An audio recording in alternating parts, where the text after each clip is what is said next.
Hello and Jai Hind everyone. I welcome you all to the Daily Class YouTube channel, and in this video we are going to talk about a very important topic, that is sentence transformation. यहाँ पर आपको complex से simple में sentences को transform करना होगा। 2 या 3 questions आएंगे आपके एफकैट में, तो समझ लो 6 से 9 मार्क्स की बात है। और आपको पता है 6 से 9 मार्क्स कितने ज़्यादा होते हैं, समझ लो आपका सिलेक्शन डिसाइड कर सकते हैं। और ये मार्क्स आपके कंफर्म हो जाएंगे, ये मेरी गारंटी है। इस वीडियो को देखने के बाद ये तो मार्क्स आपके नहीं कटेंगे, ठीक है। और ये हमारा एपिसोड 2 है of this blue wings series. यहाँ पर हम एफ कैट 2026 के लिए कंप्लीट इंग्लिश करने वाले हैं और साथ में आपके कुछ जीके के टॉपिक्स भी पढ़ाए जाएंगे, ठीक है। तो फिलहाल हम यहाँ पर देखते हैं अपना सेंटेंस ट्रांसफॉर्मेशन। और शुरू करने से पहले देखो, पीडीएफ आपको मिल जाएगी डेली क्लास टेलीग्राम चैनल पर। तो पहले वीडियो देख लो ध्यान से, उसके बाद पीडीएफ के चक्कर में पढ़ना। हाँ, डाउनलोड लेकिन कर लेना, अदरवाइज़ आप यहाँ पर 1 घंटा या मुझे नहीं पता कितना बड़ा वीडियो होगा, लेकिन इसको देखने के बाद आप अगर रिवाइज़ नहीं करते हो तो आपका जो भी ये टाइम आपने यहाँ पर इन्वेस्ट किया है वो सारा वेस्ट हो जाएगा। इससे बढ़िया पीडीएफ डाउनलोड करो और उससे पढ़ लेना एक बार फिर से, ठीक है। तो शुरू करते हैं, देखते हैं कि भाई आपका सेंटेंस ट्रांसफॉर्मेशन होता क्या है। तो क्या होता है, यहाँ पर आपको सेंटेंस का स्ट्रक्चर चेंज करना होता है। और सेंटेंस का स्ट्रक्चर जो है इस तरीके से चेंज करना है कि उसकी मीनिंग जो है अनचेंज रहे, वो ना चेंज हो। दूसरा, ग्रामर आपकी जो है वो करेक्ट ही रहे, ऐसा नहीं कि आपने ग्रामर को इनकरेक्ट कर दिया, ये नहीं करना। दूसरा, आपका यहाँ पर लॉजिकल एम्फेसिस जो है वो सेम रहना चाहिए। इस तरीके से आपका टारगेट ये होगा कि कॉम्प्लेक्स को सिंपल में कन्वर्ट कर देना है, बस। तो ये सब जानने से पहले देखो, मुझे ये लगता है कि आपको पता होना चाहिए कि सेंटेंसेस कितने होते हैं और वो दिखते कैसे हैं। ये क्यों? देखो, सिंपल में तो आपको करना है, तो ऑब्वियस सी बात है सिंपल के बारे में पता होना चाहिए कैसा वो दिखता है और इसकी क्या क्या यहाँ पर कैरेक्टरिस्टिक्स होते हैं। दूसरा, आपका यहाँ पर होता है कंपाउंड। अब कंपाउंड सेंटेंस का कोई भी रोल नहीं है, लेकिन मैं फिर भी आपको पढ़ाऊंगा। क्यों? क्योंकि कंपाउंड सेंटेंस ना आपको यहाँ पर क्वेश्चन में होगा ना आंसर होगा, लेकिन ऑप्शंस में होगा। ऑप्शंस आपके कम से कम 2 से 3 ऑप्शंस, 2 से 3 नहीं, कम से कम 1 या 2 ऑप्शंस तो पक्का ये कंपाउंड वाला डाल देंगे। अगर आपको कंपाउंड के बारे में पता है तो आप यहाँ पर क्या करोगे, उससे एलिमिनेट करोगे, है ना। तो एलिमिनेट करने के लिए आपको कंपाउंड सेंटेंस का पता होना चाहिए। तीसरा, आपको कॉम्प्लेक्स का भी पता होना चाहिए। अब कॉम्प्लेक्स तो कहेंगे दिया ही होगा, तो इसमें क्या जाने। कॉम्प्लेक्स आपको इसलिए जानना है, इससे क्या होगा कि ऑप्शन में फिर से 1 या 2 कॉम्प्लेक्स छोड़ देंगे वो लोग। अब उनको भी आपको एलिमिनेट करना है, आपने बोलना है ये तो अभी भी कॉम्प्लेक्स है, इसमें कुछ भी चेंज नहीं हुआ, तो इसे भी हटाओ। सो एलिमिनेशन के लिए ये जानना बहुत ज़रूरी है, ठीक है। तो यहाँ पर आपके सेंटेंसेस होते हैं 3 टाइप के। पहला हो गया सिंपल सेंटेंस। ये आपका क्या होता है कि यहाँ पर एक इंडिपेंडेंट क्लॉज होता है और एक ही फाइनाइट वर्ब होती है। ये मोस्ट इंपॉर्टेंट टॉपिक है, ठीक है, मोस्ट इंपॉर्टेंट थिंग है जो आपको पता होनी चाहिए सिंपल सेंटेंस के बारे में, कि यहाँ पर एक ही फाइनाइट वर्ब होती है। कंपाउंड सेंटेंस जो होता है, यहाँ पर आपको 2 या 2 से ज़्यादा इंडिपेंडेंट क्लॉजेस मिल जाएंगे, ठीक है। और कंपाउंड सेंटेंस आपके यहाँ पर कुछ कंजंक्शंस होते हैं, उनसे ऐड होते हैं, मैं आपको बताऊंगा कैसे क्या होते हैं, ठीक है। ये, और फिर आपके यहाँ पर कॉम्प्लेक्स सेंटेंसेस आते हैं। कॉम्प्लेक्स सेंटेंसेस आपके जैसे के लिए वन मेन क्लॉज यहाँ पर होता है और यहाँ पर आपका 1 या 1 से ज़्यादा सब ऑर्डिनेट क्लॉजेस होते हैं। और यहाँ पर आपको कंपाउंड सेंटेंसेस में आपको कुछ कंजंक्शंस मिल जाएंगे, उनको हम बोलते हैं फैन वॉयस। अगर ये आपको मिल जाए कहीं पर भी, फैन, एफ फॉर होता है फॉर, ए फॉर होता है एंड, एन फॉर होता है नॉर, बी फॉर होता है बट, ओ फॉर होता है और, वाई फॉर होता है येट और एस फॉर होता है सो। तो ये अगर कहीं भी मिल जाए साथ, तो आप समझ लेना कि इसको आपने एलिमिनेट करना है, क्योंकि ये हमें नहीं करना है, हमें कंपाउंड सेंटेंस में करना ही नहीं है, हमें सिंपल में करना है, तो इनको हटा देना।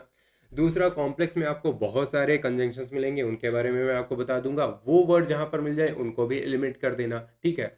और तीसरा, सिंपल सेंटेंस में बनाना है आपको, जिस सेंटेंस में एक ही फाइनाइट वर्ब मिले वो आप यहाँ पर करेक्ट ऑप्शन लगाएंगे। अब ये फाइनाइट वर्ब क्या होती है ये देख लो जरा। देखो, फाइनाइट वर्ब आपकी क्या होती है, एक वर्ब ऐसी होती है जो कि चेंज होती है according to subject and according to tense. 2 type की वर्ब्स होती हैं, एक होती है फाइनाइट, दूसरी होती है नॉन फाइनाइट। नॉन फाइनाइट में आपकी 3 आती हैं, कौन कौन सी?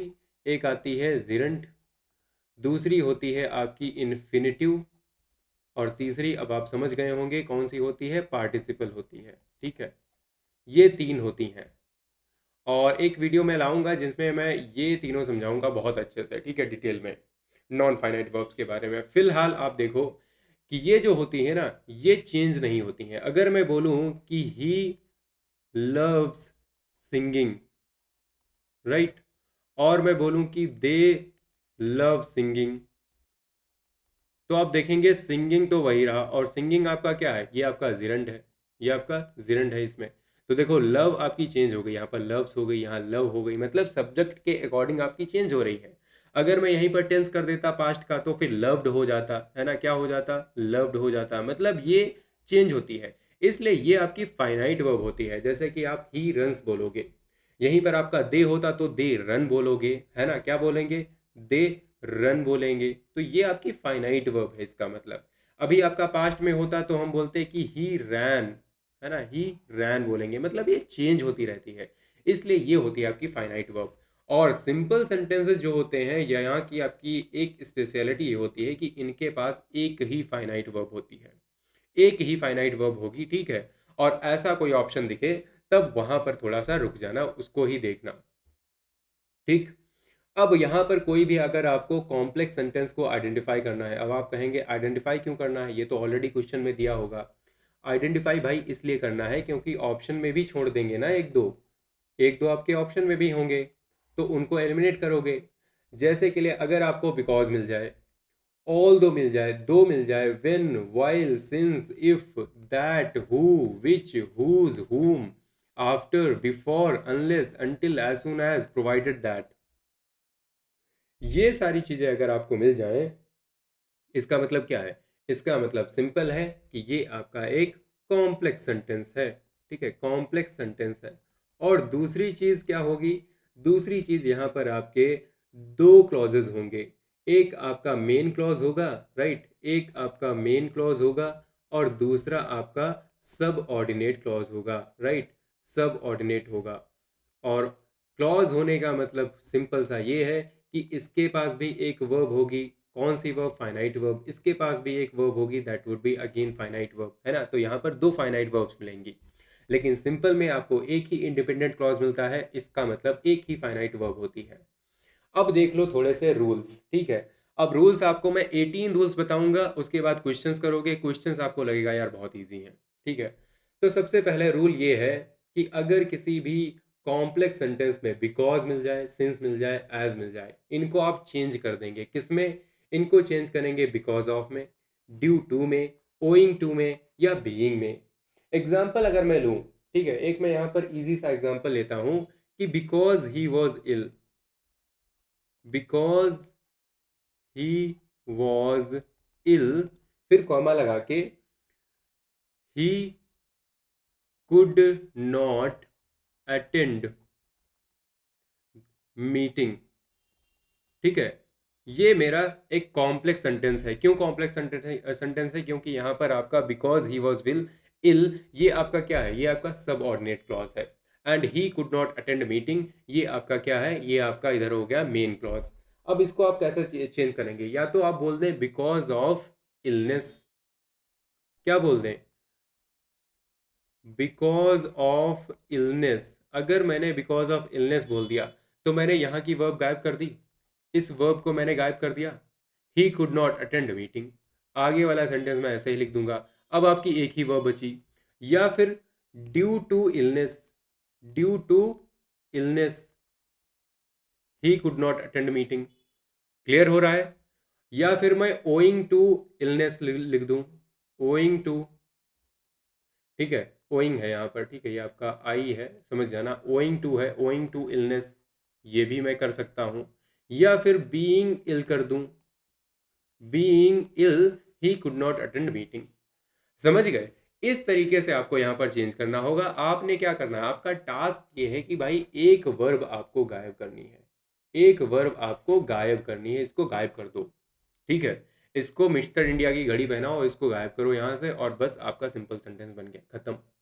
अगला वाला रूल क्या कहता है, अगला वाला आपका रूल ये कहता है कि अगर किसी भी सेंटेंस में, कॉम्प्लेक्स सेंटेंस में ऑल दो दिया है, दो है, इवन दो है, अगर ये तीन चीज़ें दी हैं तो आप इनको किस में चेंज करेंगे? डिस्पाइट में, इंस्पाइट ऑफ में, या फिर नॉट विद स्टैंडिंग में। अब देखो फर्क ये होता है कि ऑल दो, दो इवन दो के बाद में कोई ना कोई क्लॉज आता है। अब क्लॉज आने का मतलब ही ये होता है कि कहीं ना कहीं एक ग्रामर तो आएगी ही, और उसके बाद एक मतलब वर्ब आएगी ही आएगी। फिर आपका जो मेन वाला होगा उसमें भी आपकी एक वर्ब आएगी, तो आपकी दो वर्ब हो जाएंगी, और हमें सिंपल में एक ही वर्ब चाहिए। और despite, in spite of, not with standing के बाद क्या आता है? इनके बाद हमेशा नाउन आता है, नाउन या नाउन फ्रेज आता है। इसका मतलब आप यहाँ पर जो वर्ब है उसको अगेन गायब कर देंगे। एग्जाम्पल देखो, ऑल दो ही वॉज पुअर, कैसे बोलेंगे? अब एफकैट वाले आपसे बोलेंगे ऑल दो ही वॉज पुअर, ठीक है, he was honest, he was honest, right. अब यहाँ पर दो वर्ब हो गई, वॉज हो गई, वॉज हो गई, दो हो गई हैं। अब मैं इसको हटाना चाहता हूँ। मैं कैसे हटाऊंगा? मैं बोलूंगा कि despite his poverty, despite his poverty. अगर मैंने ऐसे कर दिया, इसका मतलब यहाँ पर मैंने नाउन इंट्रोड्यूस कर दिया, ये तो हमारा पजेसिव एडजेक्टिव हो गया, despite his poverty he was honest. हो गया, इजी हो गया, है ना? इस तरीके से करेंगे, और इसी तरीके से आप इनमें भी चेंज कर सकते हैं। अब आपको मैं सारे करके बताऊंगा? नहीं बताऊंगा, ठीक है, ये खुद से करना। अरे मतलब समझ में आ गया ना आपका? इन सारे वर्ड्स को इसमें चेंज कर देना है, डिस्पाइट में, इंस्पाइट ऑफ में, या नॉट विद स्टैंडिंग में। रूल नंबर 3 देखो क्या है। रूल नंबर 3 कहता है कि अगर आपका व्हेन दिया है, when he was doing something, when he entered the room, ठीक है, ऐसे करके, तो आप यहाँ पर on plus V I N G कर देंगे, या फिर upon plus V I N G. कैसे करेंगे? चलो ये भी मैं आपको बता देता हूँ तुरंत। एक एग्जाम्पल लेते हैं, when he entered the room,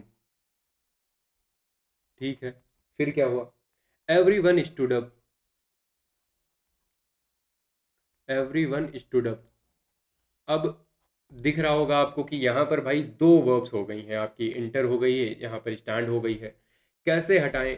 तो आप लिखेंगे ऑन एंटरिंग,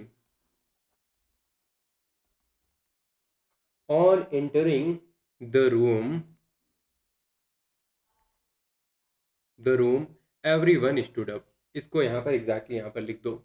अब बताओ, वर्ब को आपने गायब कर दिया। कुछ लोग कहेंगे नहीं, इंटरिंग तो अभी भी लिखा है। इंटरिंग आपका वर्ब थोड़ी है, ये तो जिरंड हो गई ना, है ना? ये तो आपने जिरंड बना दी। क्लियर है?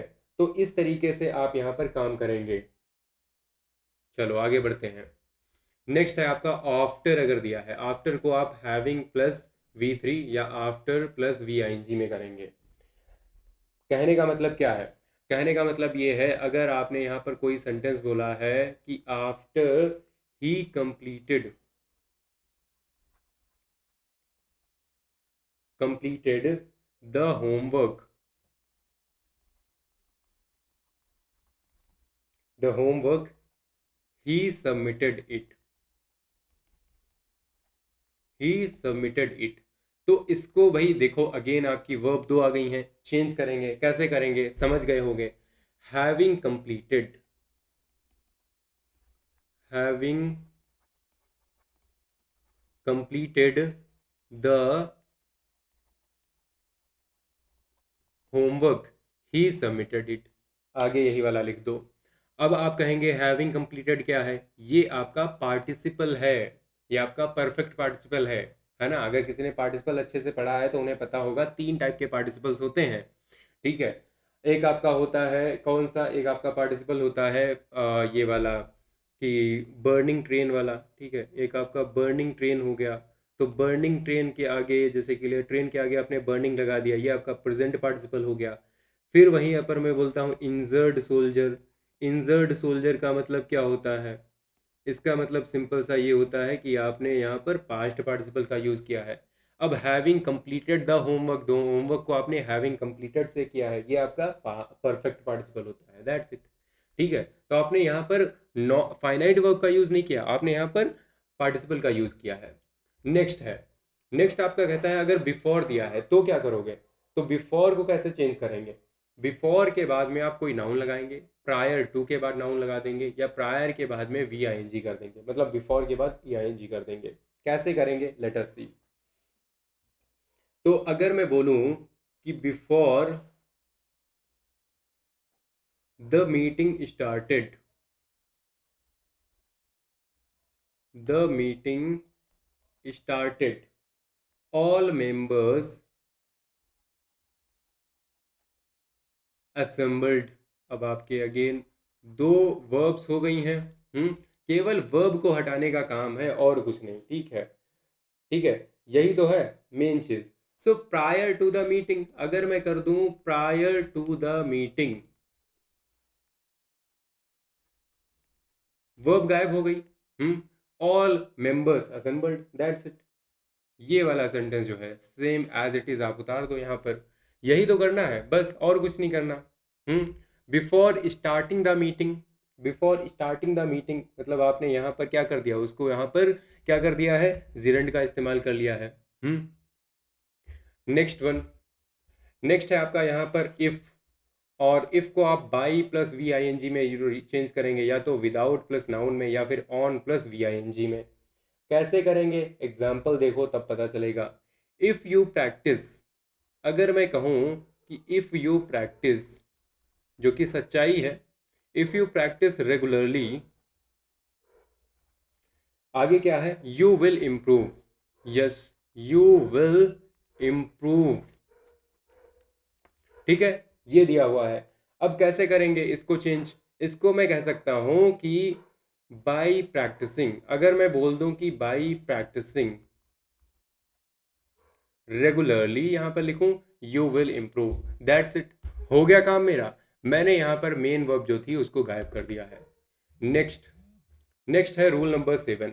रूल नंबर 7 कहता है अगर आपका सो दैट दिया है या फिर इन ऑर्डर दैट दिया है, तब आप क्या करेंगे, तो आप यहाँ पर टू प्लस वी वन का यूज़ करेंगे। ठीक है, या फिर क्या करेंगे, या फिर आप इन ऑर्डर टू करेंगे, या फिर आप सो एज टू करेंगे।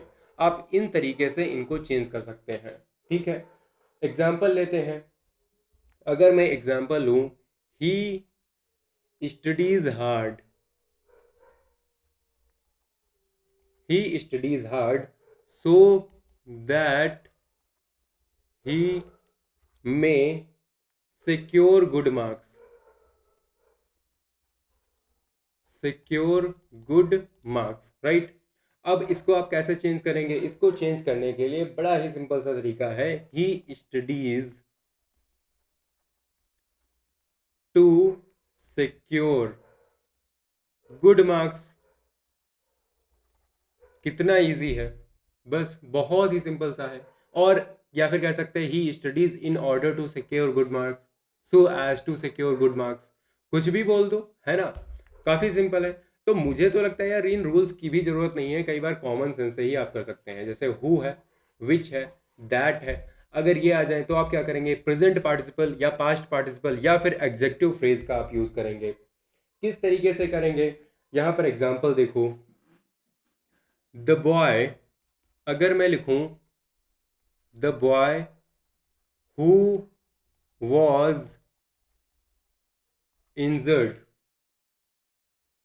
Who was injured was taken to the hospital, right. अगर मैं इस तरीके से लिखूं, हॉस्पिटल, हॉस्पिटल, हॉस्पिटल करना था, इसको हटाओ, ठीक है, हॉस्पिटल, राइट, ये करना था। तो हम कैसे करेंगे यहाँ पर, द इंजर्ड बॉय। सिंपल सी बात है, आप यहाँ पर द इंजर्ड बॉय लिख देंगे, पता चल जाएगा सबको कि कौन है यहाँ पर इंजर्ड बॉय है ना। The injured boy was taken to the hospital, was taken to the hospital, that's it. तो यहाँ पर और ज़्यादा कुछ करने की ज़रूरत ही नहीं है, कुछ और समझने की ज़रूरत नहीं है, हु विच दैट, क्योंकि वहाँ पर कहीं ना कहीं चीज़ों को और इलेबोरेट किया जाता है। तो उस इलेबोरेशन को आपने थोड़ा सा कम कर देना है, बस हो गया आपका काम। चलो नेक्स्ट आपका है rule number 9। So rule number 9 क्या कहता है भाई कि that plus clause, that plus clause को आपने कैसे चेंज करना है। इस यहाँ पर आप जिरंड का इस्तेमाल कर सकते हैं, नाउन फ्रेज का कर सकते हैं, या फिर इन्फिनेटिव का कर सकते हैं। कैसे, एग्जाम्पल देख लो। हम देखते हैं कि ही एडमिटेड, मान लिया हम यहाँ पर बोलते हैं कि ही admitted that he had made a mistake. कैसे यूज करेंगे? ही एडमिटेड, नहीं इतनी जल्दबाजी नहीं करनी है, ही एडमिटेड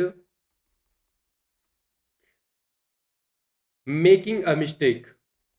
क्या ये सही है? मेकिंग अ मिस्टेक, ठीक है, ये आपका हो जाएगा। देखो ये सारे चीज़ें मैं आपको डायरेक्टली क्वेश्चंस के थ्रू करवा सकता था, लेकिन मैं आपको बताना चाहता हूँ कुछ चीज़ें, ठीक है, रूल्स वगैरह, इसलिए ताकि आप समझ जाओ कि इतनी ही चीज़ें होती हैं, इससे बाहर कुछ नहीं होगा। क्योंकि एमसीक्यूज करने का एक ये रहता है कि संशय रह जाता है, डाउट रह जाता है कि भाई अभी कुछ और होगा जो मुझसे छूट रहा है। तो ये समझ लो कि आपको कुछ छूटेगा नहीं इस वीडियो के बाद, ठीक है। रूल नंबर 10 आपका कहता है कि वाइल को कैसे चेंज करेंगे। तो वाइल को कैसे चेंज करेंगे? वाइल का मतलब क्या होता है? वाइल का मतलब सिंपली ये होता है कि कुछ यहाँ पर हो रहा था, उसी के दौरान कुछ हुआ है। वाइल शी वॉज ट्रेवलिंग, अगर मैं बोलूं while she was travelling she learned French, ठीक है। अगर मैं ये बोलूं तो मैं क्या कह सकता हूं? While travelling abroad. अगर मैं बोलूं वाइल ट्रेवलिंग, ठीक है, यहाँ पर अब्रॉड अच्छा मिस हो गया है, ठीक है, चलो लिखना हो लिखो या फिर ना लिखो, कोई ज़रूरत नहीं है। तो हम लिख सकते हैं वाइल ट्रेवलिंग, इसको शी वॉज को हटा दो, while travelling abroad she learn French, ख़त्म हो जाएगा, है ना। लिख दूं पूरा? इतना तो समझ ही जाओगे यार, है ना। अब्रॉड शी लर्न फ्रेंच, इतना लिख दो। या फिर ड्यूरिंग ट्रेवल, ड्यूरिंग क्या करेंगे? ड्यूरिंग ट्रेवल, ठीक है, during the travel, the travel कर देंगे, ड्यूरिंग द जर्नी, या फिर ड्यूरिंग द जर्नी कर देंगे, क्योंकि ड्यूरिंग के बाद में आपका कोई ना कोई नाउन आएगा। सो ड्यूरिंग द जर्नी या during the travel she learned French, खत्म हो गया। चलो, रूल नंबर 11 क्या कहता है? रूल नंबर कहता है यहाँ पर एज सुन एज। अब इसको आप क्या चेंज करेंगे? इसको चेंज करेंगे on plus V I N G में, या फिर इमीजिएटली आफ्टर, और उसके बाद में आप नाउन को रखेंगे इमीजिएटली आफ्टर, ऐसे करके। जैसे के लिए मैं बोलता हूं यहां पर कि as soon as he reached the airport he called his parents, he called his parents. अब आपको इसको सिंपल में करना है, कैसे करेंगे? ऑन रीचिंग द एयरपोर्ट, कह सकते हैं ऑन रीचिंग द एयरपोर्ट। बस आपका जो है यहीं पर सेंटेंस पूरा कंप्लीट हो जाएगा, इतना ही करना है। ऑन रीचिंग द एयरपोर्ट, खत्म। ही called his parents immediately after reaching the airport, ये भी कह सकते हैं, है ना। Immediately after the reaching, after the arrival, after the after reaching, reaching यहाँ पर आपका हो जाएगा वो वाला रीचिंग जिरंड वाला, जिसको आप नाउन की तरह यूज करेंगे, राइट। समझ गए? आगे चलते हैं। रूल नंबर 12 कहता है एज को आप यहाँ पर by plus V I N G में करेंगे। कैसे करते हैं? Let us C. एग्जाम्पल देख लो। As he practised regularly, as he practised regularly, ठीक है, रेगुलरली प्रैक्टिस करी इसने। मेरे एग्जाम्पल ज़्यादातर ऐसे ही होते हैं। He improved, he improved rapidly, ठीक है, he improved rapidly. As he practised regularly he improved rapidly, rapidly. तो क्या बोलेंगे? By practising regularly. आप लिख दो यहाँ पर by practising regularly he improved rapidly. That's it, बस इतना ही करना है, इससे ज़्यादा अगेन कुछ भी नहीं है ना। तो अब काफ़ी इजी लग रहे होंगे, आई होप आपको काफ़ी इजी लग रहे होंगे। कमेंट सेक्शन में बताना कि कैसे क्या लगे हैं, ठीक है। सो सो दैट, और यहाँ पर 2 है, ठीक है। तो समझ लो यार, इसको करने के बाद आपके 6 से 9 मार्क्स आपके एकदम सिक्योर हो जाएंगे, जो आपकी जेब में है। है ना, राइट। सो यहाँ पर क्या होता है, सो दैट, और यहाँ पर आप चेंज करेंगे टू टू में या इनफ टू में। कैसे चेंज करेंगे, एग्जाम्पल देखो। ही वॉज सो टायर्ड, सबने सुना होगा, he was so tired, he was so tired that he could not walk, that he could not walk. कैसे चेंज करेंगे, he was too tired, he was too tired to walk, that's it, खत्म हो गया ये वाला भी। चलो भाई आगे बढ़ते हैं। अब आगे वाला क्या है, आगे वाला कहता है नो सूनर देन और on V plus I N G. कैसे करेंगे, यहां पर एग्जाम्पल अगेन देख लो क्या होता है, no sooner had he entered. अब आपको पता है नो सूनर में आपकी यहाँ पर इन्वर्जन वाली रूल भी लगती है, तो हैड पहले आएगा, हैड ही एंटर्ड, एंटर्ड के बाद में the room, the the room है, entered the room. Not sooner के साथ आपका देन आता है, ग्रामर का रूल होता है, then everyone applauded, everyone stood, stood up कर देता हूँ मैं, ठीक है, ठीक है। अब यहाँ पर इसको कैसे चेंज करेंगे, ऑन एंटरिंग, अगेन आपका ऑन एंटरिंग कर देंगे, और बस आप यहाँ पर आगे जो है सेम चीज़ कंटिन्यू कर सकते हैं, on entering the room everyone stood up, that's it, ठीक है, बस ज़्यादा नहीं करना है। फिर है प्रोवाइडेड दैट और एज लॉन्ग एज। यहाँ पर आप क्या चेंजेस करेंगे, आप यहाँ पर by plus V I N G में कर देंगे। जैसे के लिए you can succeed provided that, provided that का मतलब होता है बशर्ते, मतलब बस शर्त ये है, provided that you work hard, ठीक है। तो क्या करेंगे, by working hard, bye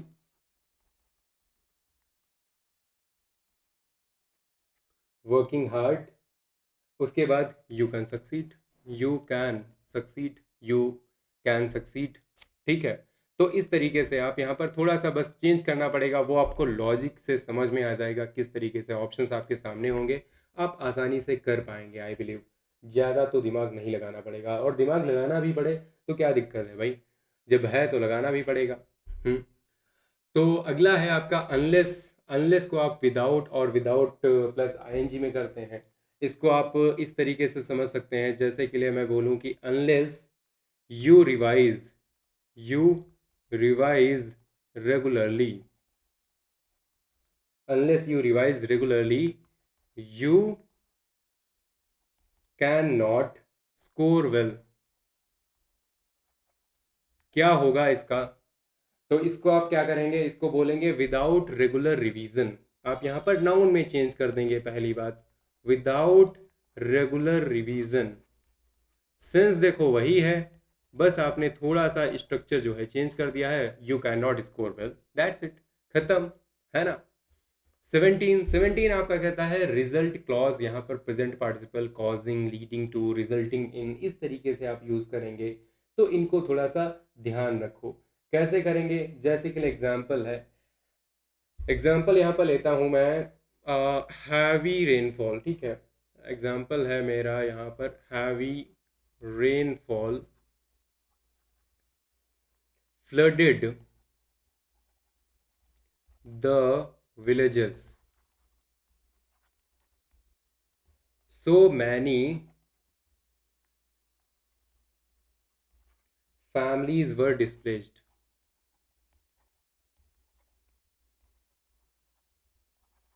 displaced। अगर ऐसा है तो आप क्या लिखेंगे, आप यहाँ पर लिख सकते हैं कि heavy rainfall flooded the villages displacing many families. Heavy rainfall flooded the villages, और इसकी जगह पर आप लिख सकते हैं डिस्प्लेसिंग, है ना, प्रेजेंट पार्टिसिपल लगा करके डिस्प्लेसिंग मैनी फैमिलीज, बस बात खत्म, डिस्प्लेसिंग मैनी फैमिलीज। समझ में आया, या फिर कॉजिंग दिस, या फिर leading to this, resulting in this, ऐसे करके आप चेंज कर सकते हैं, खत्म हो जाएगा। आसान है, सेंटेंसेस आएंगे आगे, अभी हम क्वेश्चंस की प्रैक्टिस करेंगे तभी आप समझ जाएंगे।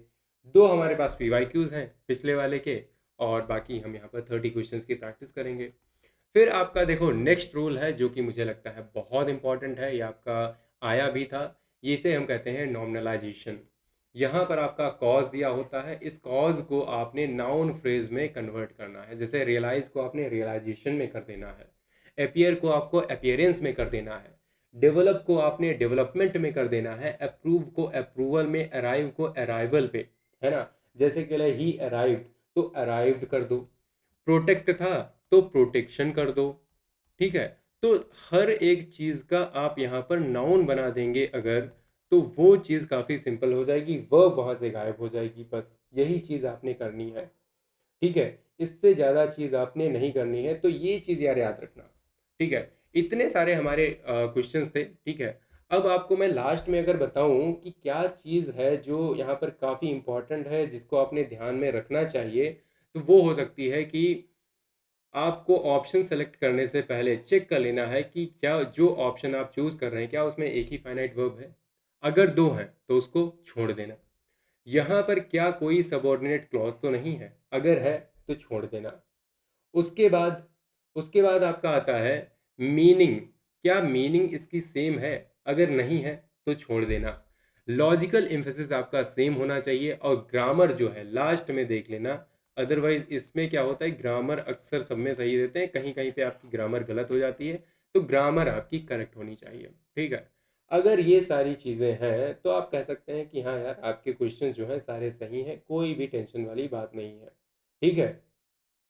बस इतना ही आपने करना है, समझ गए। चलो भाई, सो अभी हम करेंगे अपने क्वेश्चंस को प्रैक्टिस, ठीक है। तो क्वेश्चंस स्टार्ट करते हैं। यहाँ पर दो पी वाई क्यूज, एक्चुअली ये पी वाई क्यूज नहीं है, इनको छोड़ो, हम यहाँ से स्टार्ट करते हैं क्वेश्चन नंबर 1 से, ठीक है। तो क्वेश्चन नंबर 1 ये कहता है, the researchers who had examined the satellite imagery recommended additional verification before publishing the report. क्या आपका सही आंसर होना चाहिए। Examining the satellite imagery additional verification was recommended by the researchers. The researchers examined the satellite imagery and, अब यहाँ पर आपका पहली बात तो एंड आ गया है, इसको हटा दूँ, कंपाउंड हो गया, ये आपका कंपाउंड हो गया। तीसरा सी वाला बाद में पढ़ेंगे, डी पढ़ते हैं। The researchers who examined the satellite imagery had recommended, again आपका यहाँ पर कहीं ना कहीं आपका रिलेटिव क्लॉज बना हुआ है, इसका मतलब ये कॉम्प्लेक्स है अभी भी, तो इसको भी छोड़ दो। अब examining the satellite imagery additional verification was recommended by the researchers, इसमें क्लैरिटी नहीं है एक्चुअली, इसमें इस पार्टिसिपल जो आपने ये लिया है ना एग्जामिनिंग, इसमें क्लैरिटी नहीं, इसलिए इसको भी छोड़ देंगे। आपका सही आंसर होगा सी, हैविंग एग्जामिन्ड। मैंने आपको बताया था हु हैड एग्जामिन्ड, जब आपका काम एक हो चुका हो तो आप हैविंग एग्जामिन्ड कर सकते हैं, परफेक्ट पार्टिसिपल का इसमें यूज करेंगे। नेक्स्ट है, ऑल दो the strategic review identified several operational deficiencies the committee approved the proposal with minor modifications. क्या आपका सही आंसर होना चाहिए। In spite of the strategic review identified several operational deficiencies, the committee approved the proposal. The strategic review identified several operational deficiencies, but the committee approved the proposal with minor modifications. Despite of, तो पहली बात यहाँ पर grammatical mistake है, इसको छोड़ देते हैं। यहाँ पर आपका बट लगा है, इसका मतलब ये कंपाउंड है, इसको छोड़ देते हैं।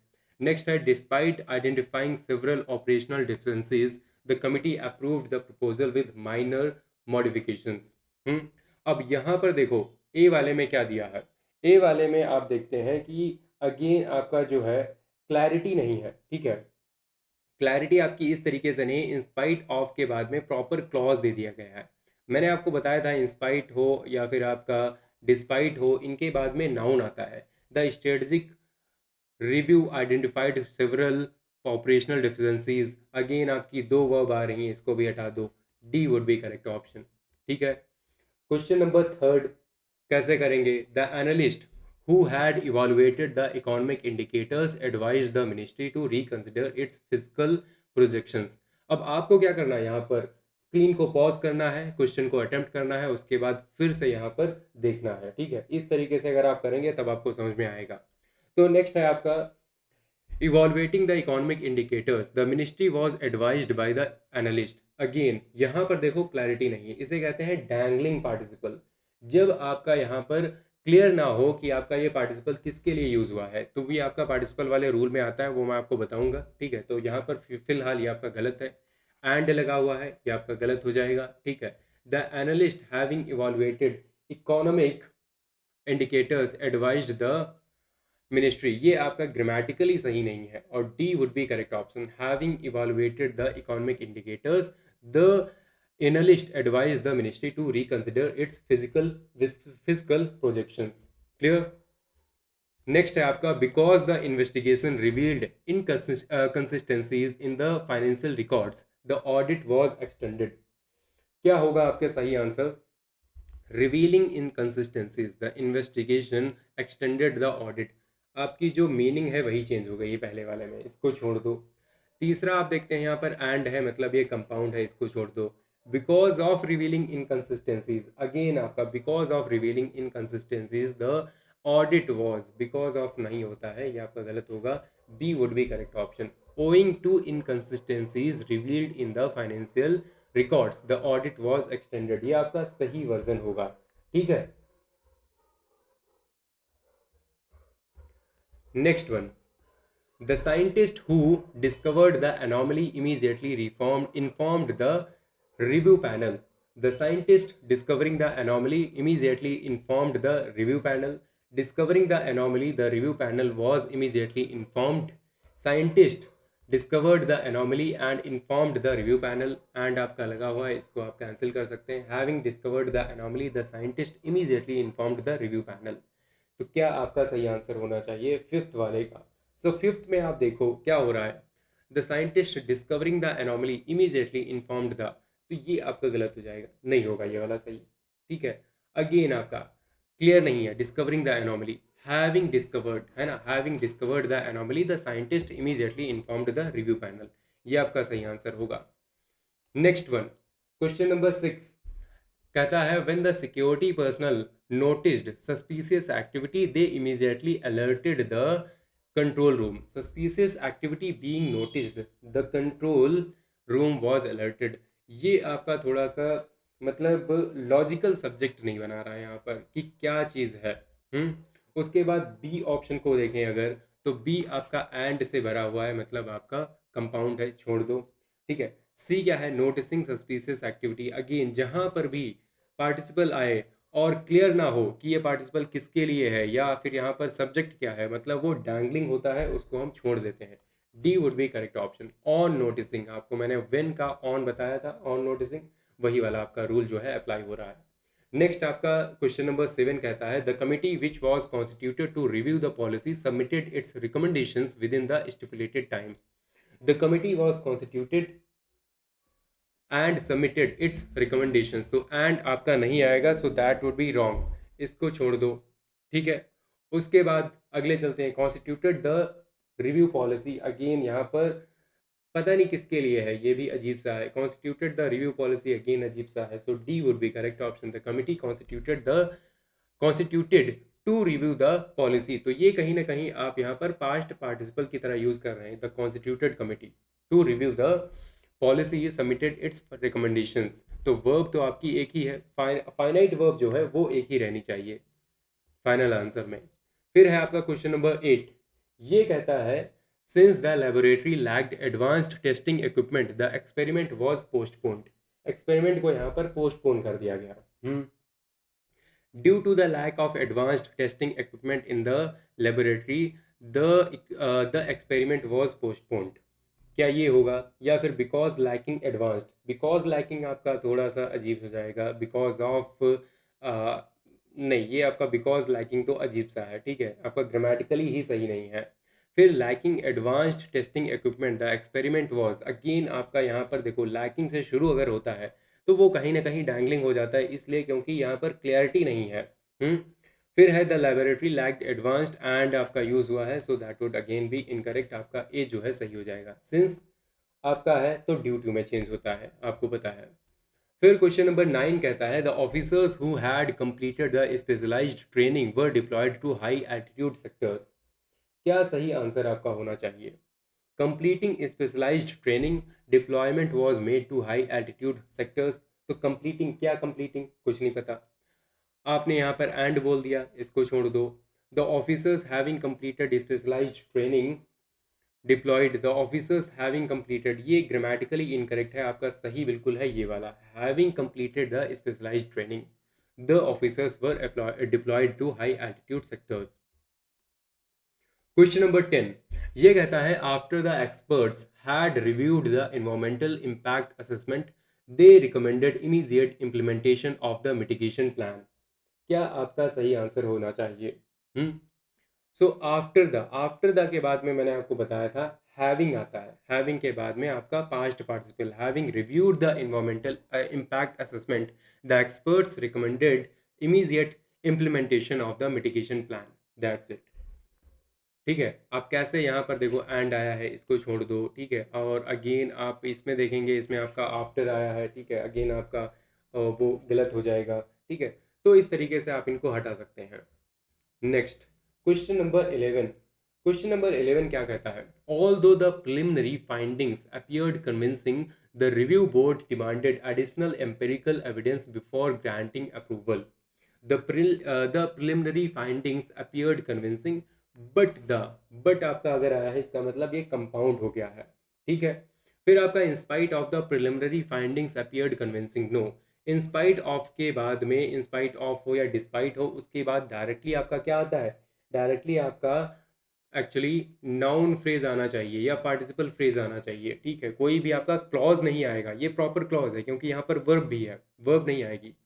Despite the apparently convincing preliminary findings, अब ये देखो आपका सही हो गया है ना। Despite the apparently convincing preliminary findings, ये आपका सही हो गया क्योंकि ये आपका नाउन फ्रेज है। ठीक है, और या फिर पार्टिसिपल फ्रेज आप बोल सकते हैं। ये भी आपका गलत हो गया। ठीक है, क्योंकि यहाँ पर आपने बिकॉज का यूज किया है। नेक्स्ट है आपका, the engineer who had designed the autonomous navigation system received international recognition for his innovation. क्या आपका सही आंसर होगा? The engineer designed the autonomous navigation system, and तो नहीं आएगा, छोड़ दो। डिजाइनिंग द ऑटोनोमस, अगेन आपका यहाँ पर अजीब सा हो गया, छोड़ दो इसे। सी वाला, सी में आप देखते हैं कहीं ना कहीं कहाँ गया आपका हु, रिलेटिव क्लॉज लगा हुआ, छोड़ दो। D would be correct option. आगे बढ़ते हैं। क्वेश्चन नंबर 13 देखेंगे, because the intelligence report contained classified information its circulation was severely restricted. Owing to होगा या फिर बिकॉज कंटेनिंग होगा। बिकॉज कंटेनिंग आपका एक इनकरेक्ट ग्रामर होती है। The intelligence report content and आपका आया है, मतलब कंपाउंड है, छोड़ दो। Classified intelligence report restricted its circulation, ठीक है, आपकी मीनिंग ही कंप्लीटली चेंज हो गई है। A would be the correct option. ठीक है, नेक्स्ट 14 आपका कहता है, when the delegation arrived at the summit venue it was received with full military honours. Arriving at the, arriving से स्टार्ट होगा, नहीं हो सकता। ऑन अराइविंग से हो सकता है, हाँ हो सकता है। देखते हैं, सी में आपका एंड लगा है, छोड़ दो। Having arrived at the venue, having arrived आपका यहाँ पर हो गया, मतलब कि कहीं ना कहीं आप पैसिव में बना रहे हो, पैसिव तो ऑलरेडी था नहीं, है ना। फुल मिलिट्री ऑनर्स वर रिसीव्ड, नहीं, ऐसा भी नहीं है, है ना। यहाँ पर आपका B would be the correct option. Next 115, the committee that was constituted to investigate the cyber attack submitted its report within 3 weeks. Within 3 weeks, क्या आपका सही आंसर होगा? The committee was constituted and submitted, again आपका ये compound हो गया, छोड़ देते हैं इसे। ठीक है, फिर है आपका constituting the cyber attack investigation, ये भी आपका इनकरेक्ट हो गया, छोड़ दो। ठीक है, अब यहाँ पर the committee investigating the cyber attack was constituted within 3 weeks, the committee that was constituted to investigate the investigating the cyber attack, नहीं, ये तो आपकी मीनिंग अजीब सी हो गई, छोड़ दो इसे। D would be correct option. Constituted to investigate the cyber attack submitted its report within 3 weeks, एक ही आपकी फाइनाइट वर्ब होगी, ये हर क्वेश्चन में आपको ध्यान रखना है। ठीक है, नेक्स्ट है आपका 16, ये कहता है, since the aircraft had successfully completed all safety evaluations it was cleared of for operational deployment. क्या सही आंसर होना चाहिए? हम देखते हैं पहले वाले में एंड लगा हुआ है, इसको छोड़ देते हैं, हटा देते हैं। कंप्लीटिंग ऑल सेफ्टी इवॉल्यूशंस, ये आपका इनकरेक्ट हो जाएगा, रॉन्ग सब्जेक्ट है, सब्जेक्ट ही नहीं है I would say. The aircraft was cleared because completing, नहीं, एयरक्राफ्ट को आपने क्लियर थोड़ी किया है ना। Having successfully completed all safety evolutions the aircraft was cleared for operational deployment, ये आपका सही आंसर होगा। 17 कहता है the scholars who had analysed the ancient inscriptions proposed a revised interpretation of the historical event, क्या होगा सही आंसर? तो देखते हैं, analysing the ancient inscriptions a revised interpretation was proposed by the scholars। Analysing, again यहाँ पर आप जब भी पार्टिसिपल से स्टार्ट करेंगे you will have to clear कि आपका सब्जेक्ट क्या है। अगर सब्जेक्ट नहीं है तो इसको छोड़ दो, प्रेजेंट पार्टिसिपल में यही प्रॉब्लम होती है। हम्म फिर आप यहाँ पर क्या कर रहे हैं, यहाँ पर आप रिलेटिव क्लॉज को इंट्रोड्यूस कर रहे हैं, इसका मतलब ये कॉम्प्लेक्स है, छोड़ दो इसे। यहाँ पर ये आपका कंपाउंड है, छोड़ दो इसे। B would be correct option. Next है आपका 18। After the policy makers had examined the demographic projections they introduced suitable amendments to the welfare program। Examining the, again आपने एग्जामिनिंग से स्टार्ट किया, छोड़ दो। यहाँ पर आपका एंड लगा है, इसे भी हटा देते हैं। आफ्टर इंट्रोड्यूसिंग, ये भी हटा दो। सी वुड बी करेक्ट ऑप्शन। ठीक है, क्लियर है ना? चलो भाई आगे बढ़ते हैं। 19 है ऑल दो the prototype demonstrated remarkable efficiency under laboratory conditions further field trials were considered essential. अब किसी को लग रहा होगा अगर बहुत जल्दी जल्दी हो रहा है ना, तो आप यहाँ पर क्योंकि पॉज नहीं कर रहे हो, अगर आप पॉज नहीं कर रहे हो, आप खुद से अटेम्प्ट नहीं कर रहे हो, तो आप समझ नहीं पाओगे। देखो ठीक है, क्योंकि मैंने यहाँ पर रूल्स आपको बहुत अच्छे से समझा दिए हैं, स्टार्टिंग के क्वेश्चंस मैंने अच्छे से समझा दिए हैं। अब ये क्वेश्चंस में आपकी स्पीड ऑटोमेटिकली आ जानी चाहिए। अगर नहीं आ रही है तो अगेन पॉज करो, अटेम्प्ट करो और फिर बाद में इसको वीडियो को देखो, ठीक है, तब आपको समझ आएगा। नेक्स्ट, ऑल दो the prototype demonstrated remarkable efficiency under laboratory conditions, further field trials were considered essential। In spite of the prototype demonstrated remarkable efficiency, in spite of के बाद में क्लॉज नहीं आता है, ये आपका क्लॉज है। Further field trials were considered essential because आया है, मतलब ये अभी भी कॉम्प्लेक्स ही है, छोड़ दो इसे। उसके बाद आपका है the prototype demonstrated what, the prototype demonstrated under the but आपका आ गया है, तो इसलिए ये कंपाउंड हो गया, छोड़ दो। Despite it's remarkable efficiency under laboratory conditions. अब आप ध्यान से देखोगे इतने में कोई एक भी वर्ब नहीं है। अगर इसमें वर्ब नहीं है इसका मतलब ये वाला आपका सही आंसर होगा। क्वेश्चन नंबर 20 कहता है because the statistical analysis revealed significant deviations from the expected pattern the researchers repeated the entire experiment. क्या सही आंसर आपका होना चाहिए? बिकॉज रिवीलिंग आपका इनकरेक्ट ग्रामर होगी। एंड लगा है मतलब ये आपका क्या हो गया, मतलब सिंपल सी बात है, ये आपका कंपाउंड हो गया, राइट। उसके बाद D, the statistical analysis revealing significant deviations from the expected pattern the researchers repeated the, again आपका ये वाला सही नहीं होगा क्योंकि दो ग्रामर अभी भी आ रही हैं, दो आपकी वर्ब जो है अभी भी आ रही हैं। सी जो है सही आंसर होगा। Owing to significant deviations revealed by the statistical analysis the researchers repeated the entire experiment. C would be the correct option.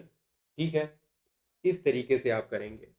Next one 21 कहता है ऑल दो the assessment committee acknowledged the projects innovative design it recommended further validation before large scale implementation. क्या सही answer आपका होगा? In spite of the assessment, अब यहाँ पर आपको क्या करना है, आपको यहाँ पर मतलब एलिमिनेट करना है। एलिमिनेट आप पहले वाले को कर सकते हैं, आप कर सकते हैं क्योंकि इन स्पाइट ऑफ के बाद में यहाँ पर आपकी प्रॉपर वर्ब आ गई है, छोड़ दो इसे। डिस्पाइट एक्नॉलेजिंग, इसको छोड़ देते थोड़ी देर। और इसमें देखो बिकॉज लगा हुआ है, इसको हटा दो। यहाँ पर आपका बट लगा हुआ है, इसको हटा दो। ये बिकॉज वाला कॉम्प्लेक्स है, ये वाला आपका कंपाउंड है। B would be the correct option. पढ़ लेना अच्छे से ध्यान से। नेक्स्ट है आपका 22 कहता है the officers who had undergone specialised mountain warfare training were assigned to high altitude operational zones. क्या आपका सही आंसर होना चाहिए 22? तो 22 हम देखेंगे, आपका पहला है the officer who underwent. Again आपका ए नहीं होगा क्योंकि यहाँ पर रिलेटिव क्लॉज लगा हुआ है। अगला बी हो सकता है undergoing specialised mountain warfare. कौन गया अंडर गोइंग, पता नहीं, कुछ नहीं पता, है ना। और फिर आप यहाँ पर देखो एंड लगा हुआ है, इसको हटा दो, सी वुड बी करेक्ट ऑप्शन।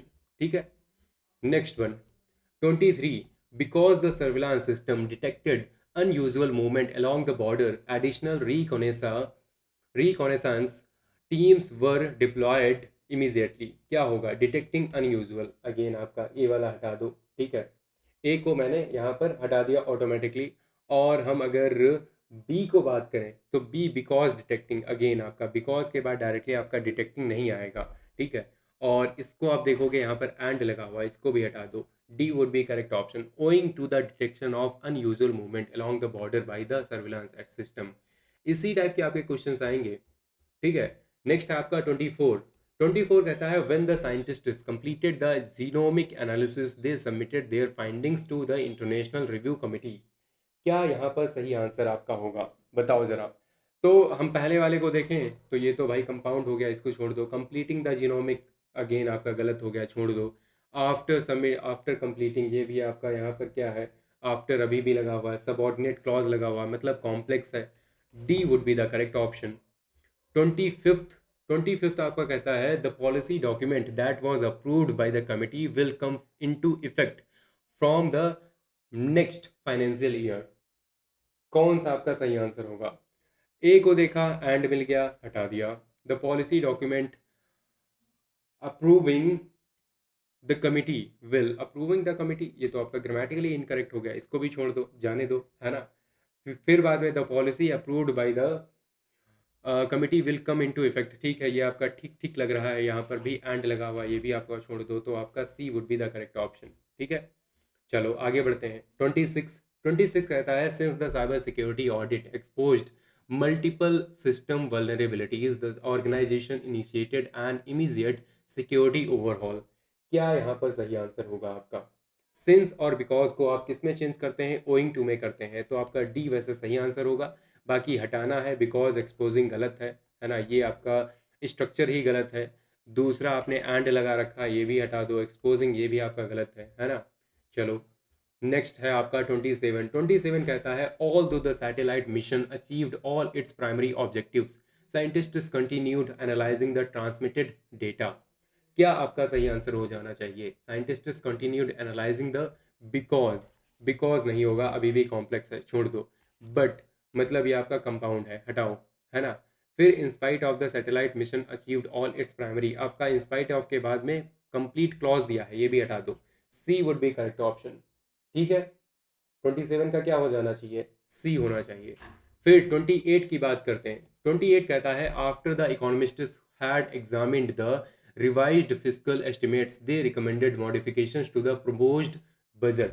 क्या होगा यहाँ पर सही आंसर आपका, यहाँ पर देखो आफ्टर लगा है, छोड़ दो। फिर examining the revised fiscal estimates, इसे भी हटाओ, डैंगलिंग पार्टिसिपल इसे कहते हैं। फिर आपका यहाँ पर आएगा एंड लगा हुआ, इसे भी छोड़ देंगे, सी वुड बी करेक्ट ऑप्शन। ठीक है, इसी तरीके से आपके क्वेश्चंस होते रहेंगे। फिर हम बात करते हैं 29 की। The experts who had evaluated the artificial intelligence model highlighted several ethical concerns during the presentation. क्या आपका सही आंसर होना चाहिए। तो evaluating the artificial intelligence model several ethical, again आपका यहाँ पर क्लैरिटी नहीं है। हु लगा है, रिलेटिव क्लॉज नहीं होगा। एंड लगा है, कंपाउंड नहीं होगा, D would be correct option. Last question है because the constitutional experts identified ambiguity in the proposed amendment the parliamentary committee deferred its final recommendation. अब ये डिफर का मतलब क्या होता है, पोस्टपोन करना, है ना, ये आपका पोस्टपोन करना होता है। सो ओइंग टू होगा, क्या होना चाहिए, तो हमने देख रखा है ये आपका बिकॉज आपका ओइंग टू में आता है। बाकी बिकॉज आइडेंटिफाइंग, ये आपका ग्रामेटिकल स्ट्रक्चर ही गलत है, राइट। आइडेंटिफाइंग एम्बिग्यूटी, ये भी आपका गलत हो गया। एंड लगा हुआ, ये भी आपका गलत हो गया, A would be correct option, right. इस तरीके से करेंगे। बाकी एक्चुअली आपको 2 PYQs मैंने करवाने थे, वो PYQs अगर आपको देखने हैं, ठीक है, तो उसके लिए मैंने ऑलरेडी एक FCAT 2026 में आपके जो भी 30 क्वेश्चंस आए थे उनका proper detailed explanation already channel पे मैंने डाल रखा है, ठीक है। तो उस वीडियो को आपको जाके वहाँ पर ढूंढना है, या फिर लिंक मैं दे दूंगा डिस्क्रिप्शन में, तो वहाँ से आप देख सकते हैं। तो ये वीडियो देखो, और आपको इन वाले 30 क्वेश्चंस का प्रॉपर एक्सप्लेनेशन मिल जाएगा, ठीक है। उसके बाद आप इस सीरीज़ को देखो तो और अच्छा रहेगा, क्योंकि आपका जो करंट वाला जो आपका वर्जन है उससे आप यहाँ पर अटैच्ड रहोगे, एकदम जुड़े हुए से रहोगे, राइट। बाकी पीडीएफ आपको मिलेगी डेली क्लास टेलीग्राम चैनल पर, पीडीएफ भी डाउनलोड कर सकते हो। प्रैक्टिस के लिए मैं यहीं पर टेलीग्राम पर ही 50 क्वेश्चंस या फिर 50 क्वेश्चंस मैं आपको दूंगा, ठीक है। वो आप प्रैक्टिस करेंगे और इतना आपके लिए इनफ रहेगा फॉर दिस सेक्शन ओनली, ठीक है। बाकी आपका वोकैबलरी का एक वीडियो आएगा, उसमें हम 121 इंपॉर्टेंट वोकैबलरी के वर्ड्स करने वाले हैं। वन वर्ड का एक होगा और एक फॉरेन वर्ड्स का भी होगा, जो कि आपका सीडीएस एनडीए सारे एग्जाम्स के लिए होने वाला है। तो वोकैबलरी हो गया और आपका इडियम्स एंड फ्रेजेस हो गया, ये कॉमन तरीके से आएगा, ठीक है। बाकी आपका कोई डाउट है तो आप मुझे टेक्स्ट कर सकते हैं on the number that is 9264922851। और मिलते हैं फिर इसी सीरीज़ के अगले वीडियोज़ में। And till then bye bye, take care and जय हिंद।